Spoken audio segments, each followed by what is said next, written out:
Welcome to the Radical Lifestyle Podcast, brought to you by Generation to Generation, where you will be inspired by the past, equipped for the present, and prepared for the future as we engage in conversations with people from around the world.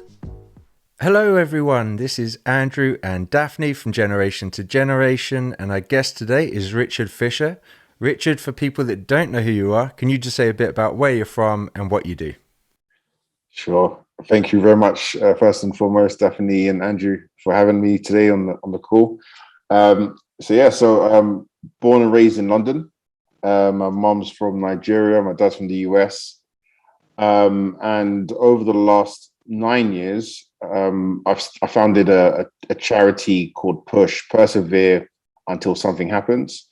We mentor teenagers from the age of 13 to 18 with a goal to helping young people instill confidence and then help them identify their passions and then ignite those dreams by facilitating workshops and programs to help them realize their direction and where they should be going with what God's called them to do. And for people listening that want to find out more about Push, where can they do that? Sure. So we have a website. So we're www.justpush.org. And also we can find on Instagram and Facebook, Push Worldwide. Okay, that link will be in the description box. So for people interested, it's there waiting for you to check out. Richard, before we talk some about this, can you talk a bit about some of your upbringing and some of your background in terms of work? Because you heavily involved, you still are, in the finance world, but can you talk a bit about that as well? Sure. So I'll probably go back a little bit before that, actually. So basically, I was fortunate enough to go to a private school in the UK, and so I kind of lived in this bit of a paradox where families basically based in South London, and then I was going to private school and quite fortunate to be able to get exposed to a lot of different experiences across the country. Played in the sort of national level for hockey and football, and in that I actually failed all my GCSEs and A levels, so, which I don't think my mum still knows, to be honest. I kind of somehow managed to. Well, she might just find out now. We got breaking news here. Sorry, Mum. She's hearing. She's hearing. I turned out okay, but it was touch and go at the time, and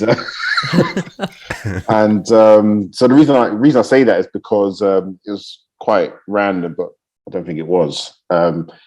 While in sixth form, I basically opened up the Financial Times. This must have been 1998, and there was a spread about e-commerce technologies at the time and how it was going to be the next biggest industry. And at that age, I just saw the size of the market and thought, I want to be part of that. And I actually chose my A levels on the back of that and my degree just purely because of what I read. So the dollar signs. Yeah, something along those lines. I think someone else also. I feel like it could also been God just got my attention that way because I failed my A levels but still got to do my degree in Bradford University. It was there where I actually learned how I like to study. You'll see why I'm saying this. Because in university, I did a degree, I did a master's, and then I got a job at Bloomberg. So what's quite fascinating is that during school, I struggled.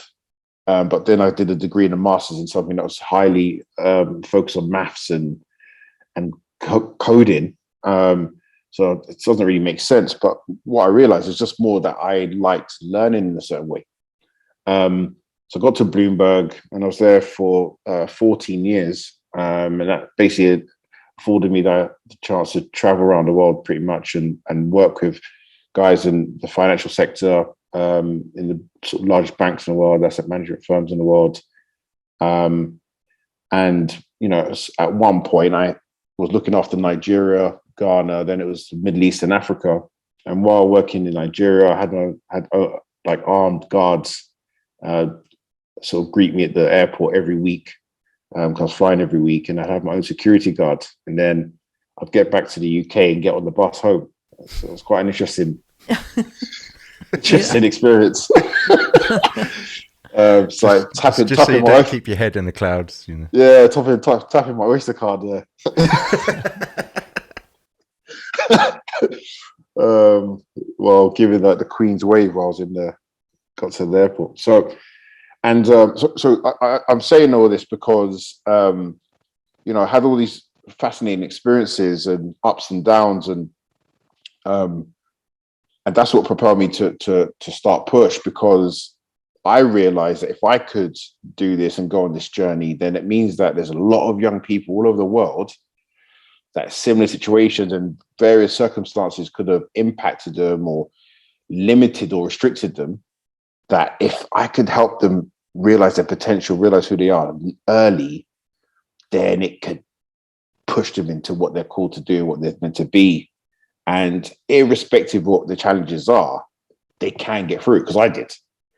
And it's just finding out how someone sort of responds and engages with, whether that be the school, whether that be any kind of learning experience, how I can unblock their potential, if that makes sense. Yeah.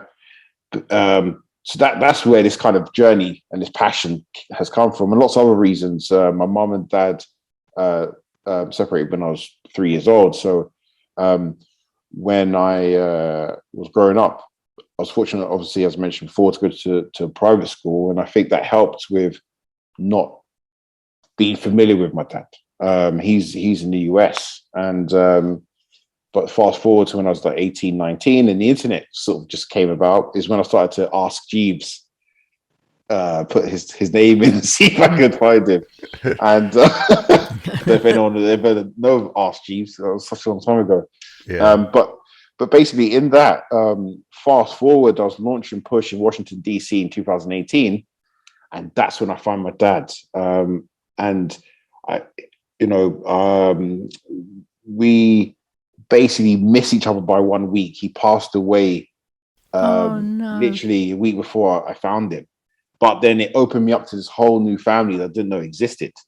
And again, I'm sharing this because, there's lots of different people who have all the different kinds of challenges, but then, again, we say push, persevere until something happens, because, the Bible says it clearly as well in Hebrews and lots of different things in different passages, that as long as we are able to keep our face focused on God, and in Proverbs it says we keep our face like a flint, like focus on what God's called us to do, what we're doing, and that's what we have to do, irrespective of what's around us or what's being presented to us. And that is where this comes from. It's trying to help young people identify their purpose, their passion, and we can at least steer them in that right direction and see what God does from there. I mean, I just want to press pause on one little thing that you said, Richard, because you passed over it so quickly. You said your dad died a week before you met him, but you met a whole new family. That must have been quite devastating for you, actually. It's an unbelievable experience. I think, probably in another few years, it's probably going to it'll probably hit me properly, and I'll probably be talking to you guys and then just break down.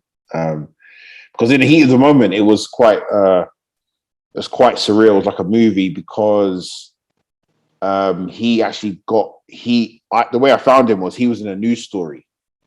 So he had got arrested, and was on this news story in addition to other people who'd all got arrested. And I had to call the police to try and track him down. And so while I was launching the Push program in Washington, DC, I was speaking to the police in the morning. They would pass me on to different prisons. And then finally I managed to get to his parole officer. And that was where I was able to identify where he was. And that was when the parole officer put me on a phone call with next of kin, my auntie. And that's when she confirmed that he'd passed away the week before.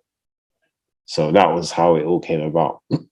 But speaking to my auntie, she was like, "Damn, is that you? Oh, like this, really cool Southern American accent, and that was where we got to unpack this family that I didn't know existed. And I was able to come back at Christmas with my mum and sisters and meet everyone. And it was mind blowing, because there's similar mannerisms, similar sense of humor, but never met them before. And they were just blown away that how much I looked like my dad, acted like him, spoke like him, but never seen him before. Wow. So it was a real experience. Well, we won't go down the whole nature or nurture. Nurture, right? Well, no, that's a whole other conversation. I just wanted to not rush over that moment because it's a moment that deserves honour and deserves space. So you're in Washington, and take us on from there. Yeah, so I've got to say one thing actually, which I think is very important. Ironically, like before being able to find him, I did have a dream, like maybe 6 months before, where in this dream I actually meet him and we're talking about our family, like our heritage. And I was just like, wow, this is so profound, and it's amazing to learn all of this stuff about the family.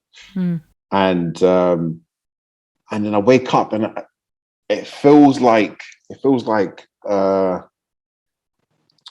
thought or like a small voice like in my head thinking like, how powerful that was to learn about my family tree. But then a question comes to me, it's like how powerful that is, but how much more powerful it is to know who you are in Christ, and like how powerful it is to know your identity in Christ was that question that came to me, and I think that was something that has stuck with me ever since is, everything that we know about our family and everything else, it does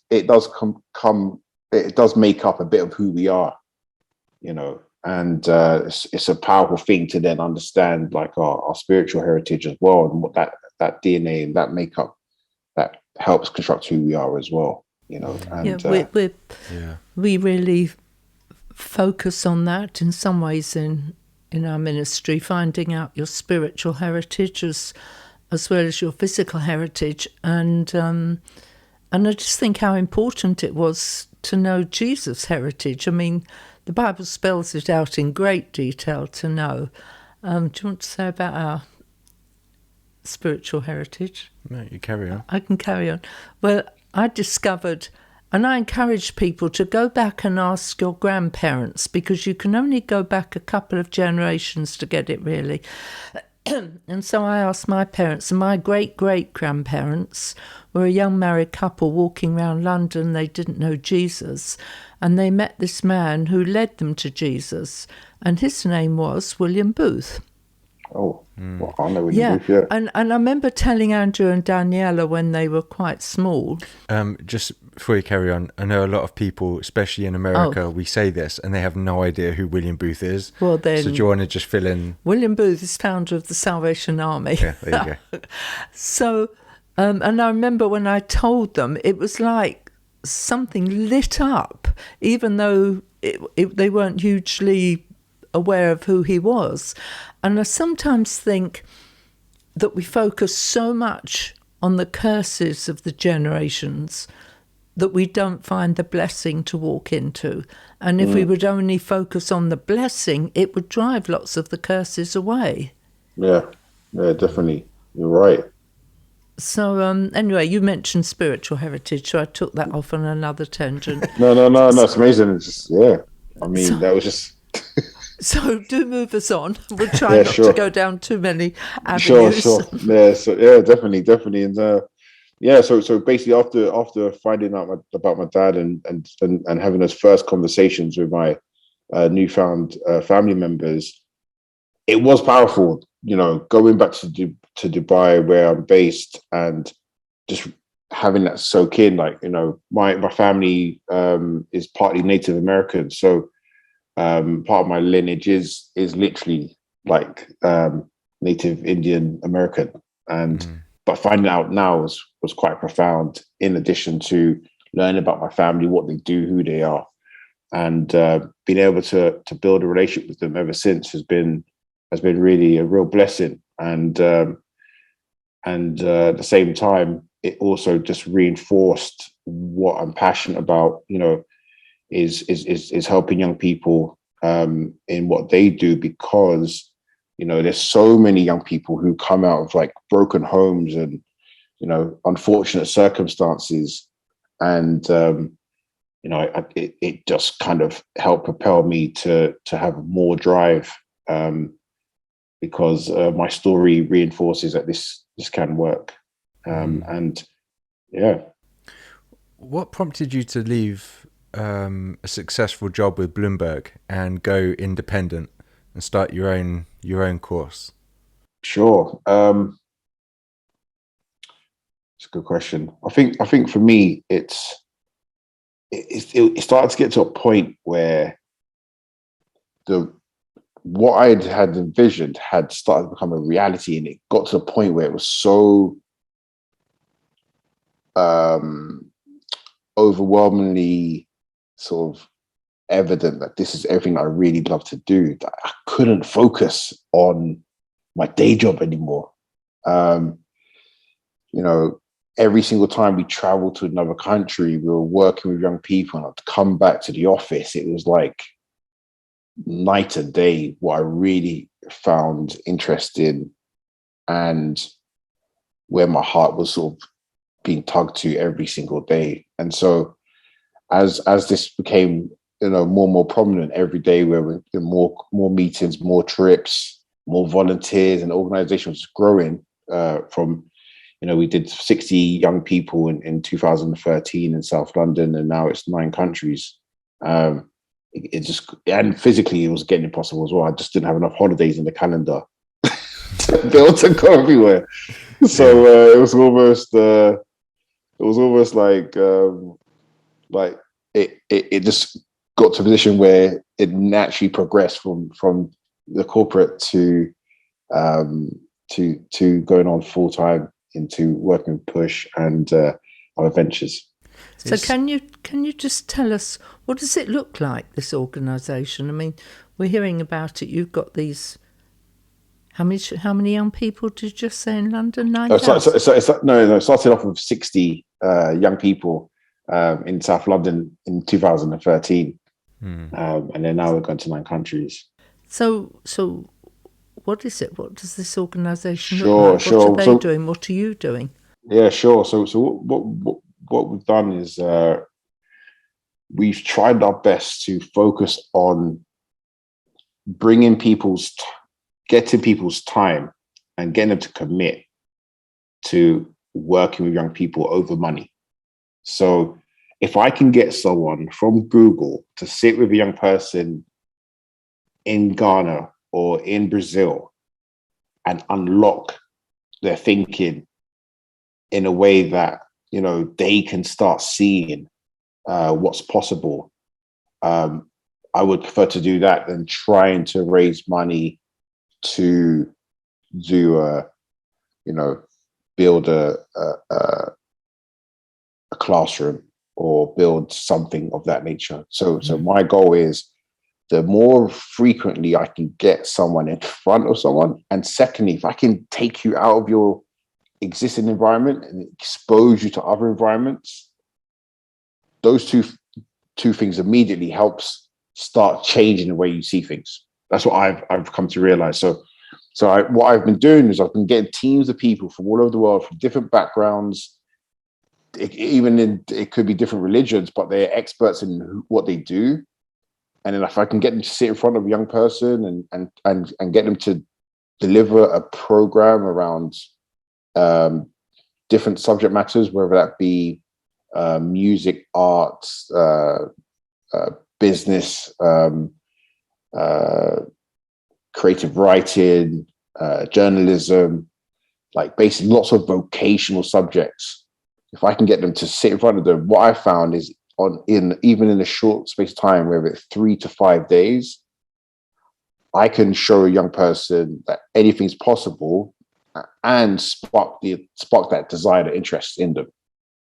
Because what we do is, in that short space of time, I'm taking them on a journey. So they would have preconceived ideas of what's possible in a short space of time and in the subject matter. But the way we do it, where we don't really teach but facilitate, they will basically, I'll say to them, okay, guys, we want you to create a business plan, a business idea that would impact the youth in your nation.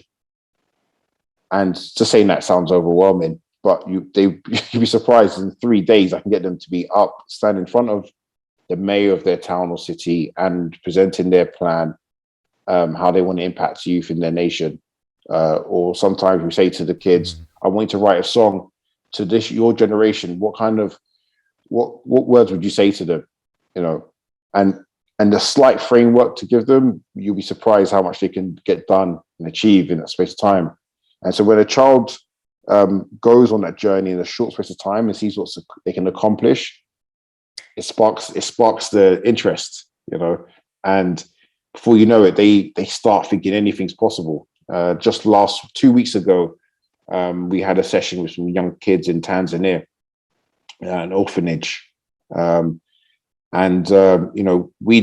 were just talking to them about building wealth, and we were just trying to just instill some basic principles of how can you make money when you don't have any money, and asking that question and getting them to think for themselves, And by the end of this program, one of the young girls, 12 years old, she's like, okay, I'm going to create my own YouTube channel. I'm going to invite all of you to my concert, and I'm going to make this happen.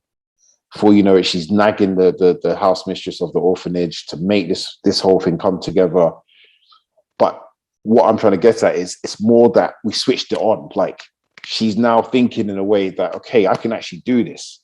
And that is half the challenge, to be honest. A lot of times young people, have the energy and attributes, but just need a spark. And that's what pushes. I hope that makes sense. And it's somebody who believes in them, somebody who is going to give them time and focus. I mean, all these things are building up your self-confidence and your self-esteem, aren't they? Which you need if you're going to go out there. Yeah, 100%. And, we do that in lots of different ways. And ultimately, like you just alluded to, it's making things fun and giving them time. It's fascinating. If you allow someone just to speak for a few minutes so they can be heard, already the confidence is up, right? It's most of the time it's adhering to speaking to people's love languages, right? And that's it. When it's starting to feel some kind of love, you feel like you can take on the world. Yeah. What prompted you to want to try and help other people up? I know, like, I don't know what it was like in your area of finance, but some areas it's a real dog eat dog world, and it's all about me getting to the top, taking everyone out, my competition. And then you're wanting to do this other aspect where you're actually trying to proactively raise everyone else up and give them a hand to the next stage and to be successful. As well, I guess, I don't know if that's what it was like when you were working in the financial sector. And if it was, what was it like straddling those two very different types of cultures? Sure. Yeah. And I think for me, I kind of, so the reason I mentioned at the beginning that I was just reading the newspaper and it talks about e-commerce is because I honestly feel like it was like, I was very fortunate to sort of be drawn to that news article, because the journey that I've been on has all been about training and teaching in the capacity of Bloomberg. The company is about training and educating. So, we literally spend hours talking to clients about, their job and how technology can help them do their job better and evaluate things. We have to teach them about concepts. And I think it's been a real blessing to learn that. And, being taken to different countries across Africa and having to help them understand, about our products and the sophisticated side of it, be like, Richard, this one, I don't understand. You're blowing this English with me. Like, I don't know why are you saying? So I had to learn how to just try and make things simple. about finance. Yeah. And from there, it nicely complemented the heart for young people as well. So it's like, hold on a second, like I struggle with learning things first time round. So you need to break it down for me. And I remember there was a pastor that said, when you ever put money into a bank or investing it somewhere, you should not be ashamed to ask them to draw out everything that they're trying to sell to you, right?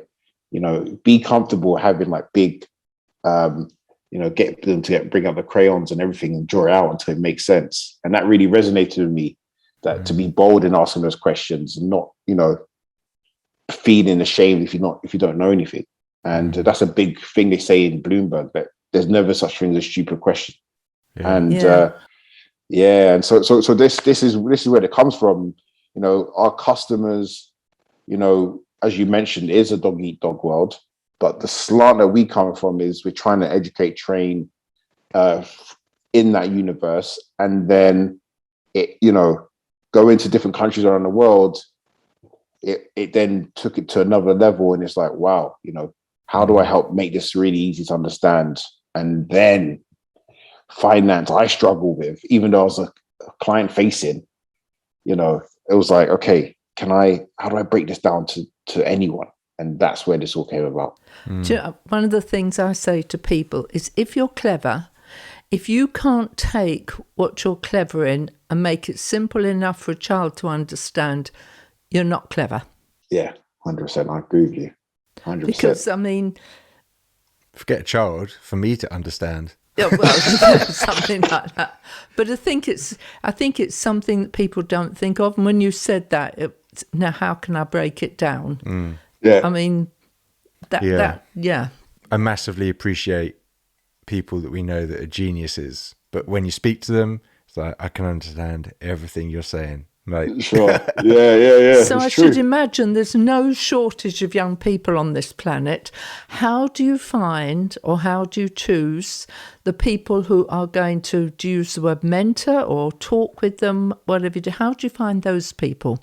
Sure. It's all been through relationships, actually. Obviously, it's very sensitive and fragile when you're working with young people in general, when it comes to safeguarding and, just, the intricacies of building these relationships. So the model we've taken is, can we cultivate these relationships in partnerships with other organizations? And that's how we've been able to move so quickly. So, and wide. So we basically aim to work with, a organization that already works with young people. And we want to complement that, that environment or that existing program offering. So where we specialize is, the company, for example, the organization is caring for young people, and it could be just an orphanage, or it could be a youth center. It could be multi-dimensional. But what a lot of places will struggle to do is bring the world of work to young people. So I want to be that sort of bridge for lots of organizations. Like, okay, so you want to bring someone in who's a specialist in the movies industry, like a producer, director. Oh, I can call someone, because I've created a network of friends all over the world where, one of my very good friends of mine, he worked on the Avengers film, for example. I've got friends who are in the music industry, and these are all, predominantly just Christians, but we've got to build friendships over the last sort of 15 years. So now I'm like, okay, awesome. So we can help bring these people again to your young people. Let's cultivate a program that ignites that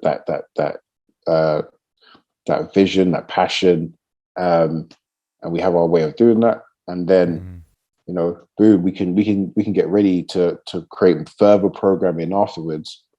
And every year we were traveling back to these countries, and obviously leveraging off the relationship with these partners who already are, working with these young people. So that's how we were able to understand how they're getting along, and keep in touch with those guys. and basically build from there. So that's kind of how it's structured. Can you tell us a success story? Tell us about one. Be anonymous, young boy or young girl.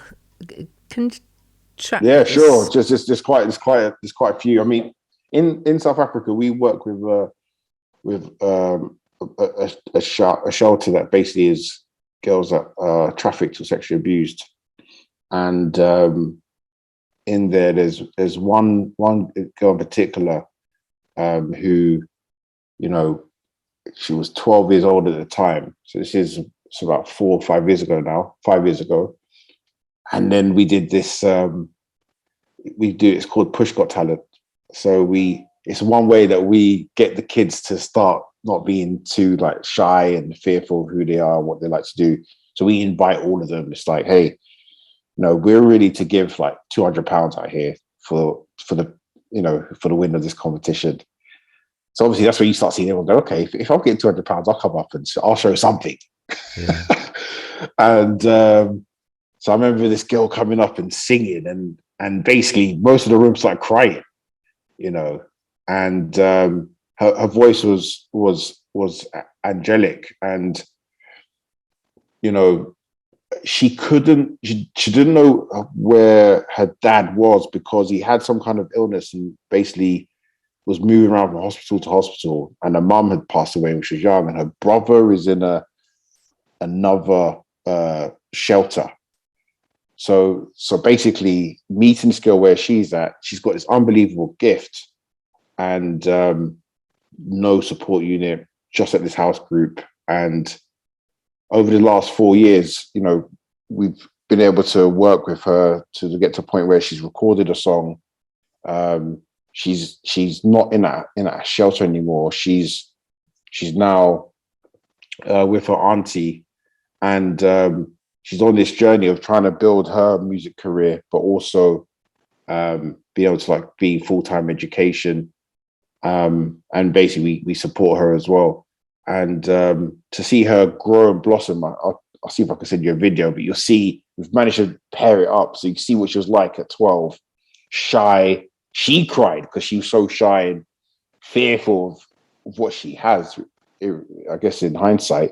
And then seeing her 4 years later with her belting out, singing with confidence, and believing in herself, and irrespective of all her challenges, she's a real fighter, and she updates us on where her and her brother are, because they don't always get to spend time with each other. But to be that young and be in those circumstances is not easy. We've got young kids in Ghana, where we work in the villages in Ghana. They don't even have like power. So in the schools, their IT classes is on the chalk blackboard. So they're working through Microsoft Office on chalk. There's no computers, and the average salary of the kids we work with is about $50 a month, where we work. And seeing some of the kids transition from there and going on to university, and be able to get into a position where they can start applying for jobs over this it's been 6 years from some time we started with them, has been unbelievable, because literally, from a position where they literally 2,000 people in the community, it's about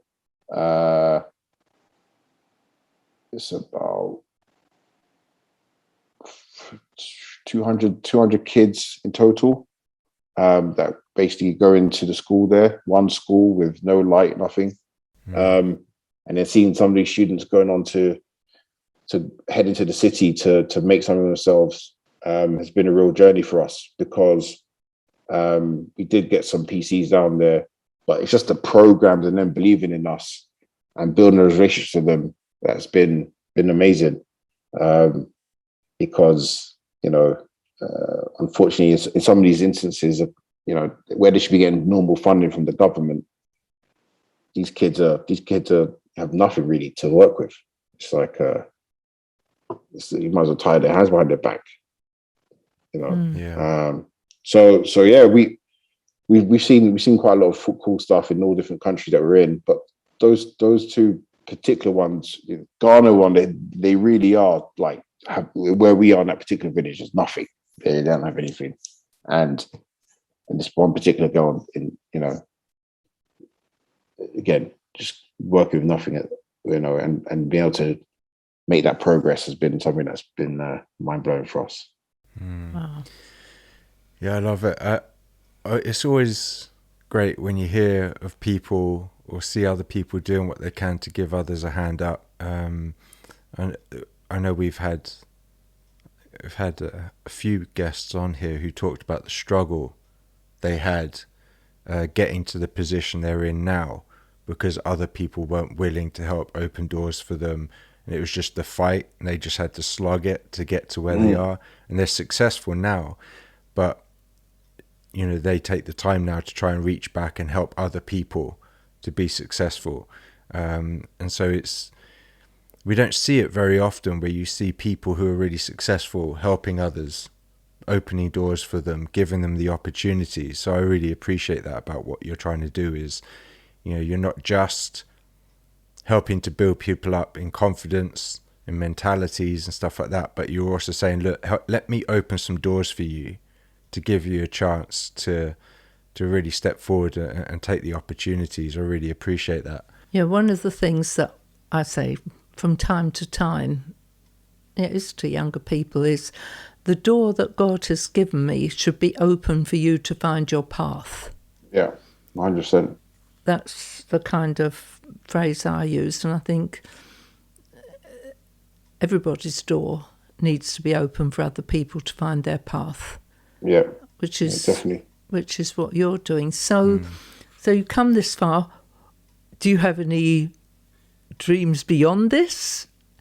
Where do you see it going? Because you're a pioneer person. You're not going to be happy saying, right, yeah, done, we're all good. And we're talking about one element here, but Richard's got like 5 or 6 different things that he's juggling. Definitely. We're going to do another episode called All the Things Richard Doesn't Do, because that would be quicker. Yeah, or we could do one called Juggling with Richard. Yeah, Juggling with Richard, yeah. So where do you see this going to from here? What's the next stage? What do you want to see happen? Yeah, I mean, we're really, really excited that the next chapter, because we see that this is an opportunity to really level the playing field for a lot of young people. So a lot of the students that we work with around the world, they're restricted, as we've alluded to before, whether that be financially or whether that be, just by other mitigating circumstances.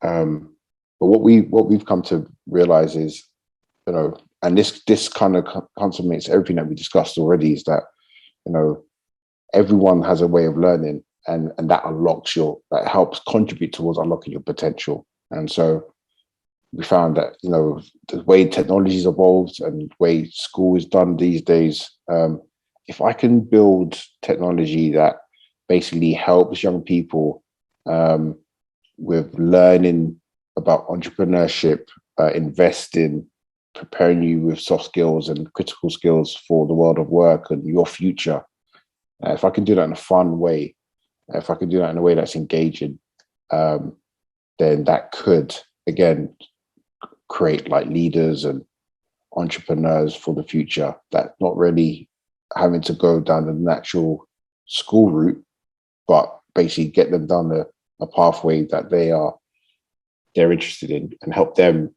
irrespective of where they are, what they're doing. We can get them to build something that, helps them change their narrative. So we're doing that through artificial intelligence and gaming. So basically, you'll be able to log into our platform, and you're going to be experiencing everything through this immersive experience of artificial intelligence, AR, and gaming. and it's going to personalize the learning experience to you as a student. And we can have it in multiple languages as well. So then what happens then is a student could be on their laptop at 4 a.m. and be learning. It could be 1 o'clock in the afternoon. As long as they've got a laptop or a device and the internet, they can be learning about different subject matters. And if I can get that to kids all over the world and get them certificates from different companies, you know, even if their curriculum is not recognized, you know, by, you know, more established or developed countries, the fact that they've received a certificate from Puma, HSBC, KPMG, these are our partners, you know, they can put that on their CV and say, hey, I've done this program with these companies, and create an opportunity for them. Wow. Yeah. Wow. I know it's crazy early for you where you are at the minute. Thank you for taking the time. We really appreciate it. It's fascinating.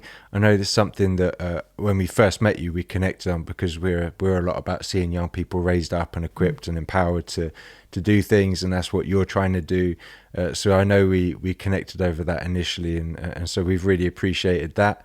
And being able to get to know you. So thank you, Richard. We appreciate it. And you have to come back and we can talk more about one of the other 8 or 9 other things that you've got going on. So.